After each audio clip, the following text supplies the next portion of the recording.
Jagtial RTC డిపోలో డ్రైవర్గా పనిచేస్తున్నటువంటి అశోక్ను ఇలా సస్పెండ్ చేసినారు. దీన్ని చాలా తీవ్రంగా ఖండిస్తూ ఉన్నాం. ఆయన డ్రైవర్ కావచ్చు, కానీ ఒక సాటి మనిషి. ఆయన డ్రైవర్ కావచ్చు, ఒక వ్యవసాయ కుటుంబం నుంచి వచ్చినటువంటి బిడ్డ.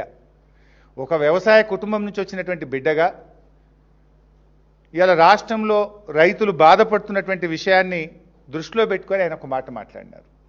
కాంగ్రెస్ నాయకులు పెట్రోల్ డీజిల్ మీద ధర్నా చేస్తున్నారు. అక్కడ పెట్రోల్ డీజిల్ మీద ధర్నా చేస్తూ ఉంటే అటువైపుగా బస్సు నడుపుతూ వెళ్ళినటువంటి డ్రైవర్ అశోక్ గారు ఆయన ప్రజా సమస్యల మీద స్పందించిండు. ఈ ధర్నా బాగానే చేస్తున్నారు, కానీ వడ్లు కొనుండ్రి, మక్కలు కొనుండ్రి, రైతులు ఆగమవుతున్నారు అని చెప్పి ఒక సాటి మనిషిగా స్పందించిండు. ఒక రైతు కుటుంబం నుంచి వచ్చిన బిడ్డగా, రైతు కష్టాలు తెలిసిన వ్యక్తిగా వడ్లు కొనుండ్రి, మక్కలు కొనుండ్రి అని చెప్పుడు తప్ప? అంటే ప్రజలకు ప్రజాస్వామ్యంలో డాక్టర్ బాబాసాహెబ్ అంబేద్కర్ మనందరికీ మాట్లాడే స్వేచ్ఛనిచ్చారు. తమ అభిప్రాయాన్ని వ్యక్తం చేయగలిగే, వ్యక్తీకరణ చేసేటువంటి హక్కును భారత రాజ్యాంగం మనకు కల్పించింది. ఒక డ్రైవర్గా ఆయన స్పందిస్తే రేవంత్ రెడ్డి గారి ప్రభుత్వం ఒక నియంతృత్వ వైఖరితో ఆ డ్రైవర్ను సస్పెండ్ చేసినారు.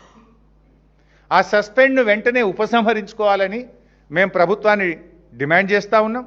మీరే చెప్పిండ్రు, మేము 6 గ్యారంటీలే కాదు, ప్రశ్నించే గ్యారంటీ 7వ గ్యారంటీగా మేము అమలు చేస్తాము, ప్రజాస్వామ్యానికి ప్రశ్నించే హక్కును కల్పిస్తామని చెప్పి మీ 6 గ్యారంటీలతో పాటు 7వ గ్యారంటీని మీరే ఇచ్చారు. ఆ డ్రైవర్ అశోకు మీరిచ్చిన 7వ గ్యారంటీ అడిగింది తప్ప వేరే ఏమి అడగలేదు. సో వెంటనే ఆ డ్రైవర్ గారి మీద, అశోక్ గారి మీద పెట్టిన సస్పెన్షన్ను ఎత్తివేయాలని చెప్పి మేము కోరుతా ఉన్నాం. ఆయన ఏ రాజకీయ పార్టీకి సంబంధించిన వ్యక్తి కాదు, ఆయన ఏం బీఆర్ఎస్ కాదు, బీజేపీ కాదు, కాంగ్రెస్ కాదు. ఆయన ఒక డ్రైవర్, ఒక రైతు బిడ్డగా తన అభిప్రాయాన్ని చెప్పింది. కానీ అంత మాత్రాన మమ్మల్ని ప్రశ్నిస్తే మీ మీద వేటు వేస్తామనేటువంటి నియంతృత్వ ధోరణి విడనాడాలని, అశోక్ డ్రైవర్పై పెట్టిన సస్పెన్షన్ వెంటనే ఎత్తివేయాలని చెప్పి మేము డిమాండ్ చేస్తున్నాం.